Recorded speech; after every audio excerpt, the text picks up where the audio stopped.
Last night at 10, our reporter Grant Stevens talked to people in Kansas City about so-called affordable housing not been affordable for them. Earlier this year, city leaders defined affordable housing as $1,200 a month in rent for a one-bedroom apartment. Across the state line in Leavenworth, Kansas, there's a nonprofit working to help people experiencing homelessness to find shelter. Anchor Bryant Madrick talked to an organizer of a fundraiser aiming to raise money toward that housing effort. In 2 weeks, people will be sleeping out here on this lot at 4th and Chestnut to draw attention to homelessness while also working to keep people from experiencing it.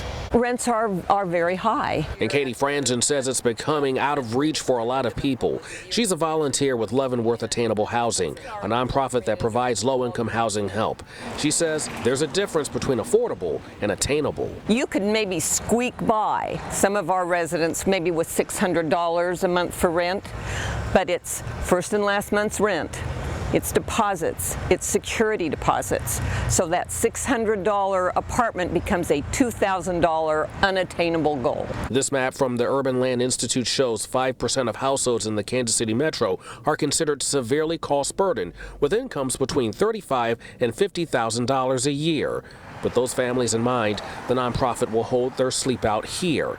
Katie says they hope to raise at least $25,000 for people living on the edge of homelessness.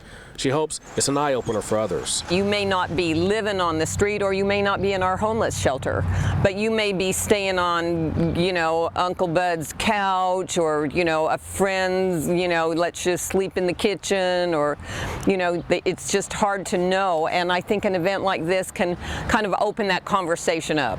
People will be sleeping out for one night only, June 23rd from 6 p.m. to 6 a.m. You can find more information on the sleep out on our website, kshb.com. In Leavenworth, I'm Bryant Madrick, KSHB 41 News.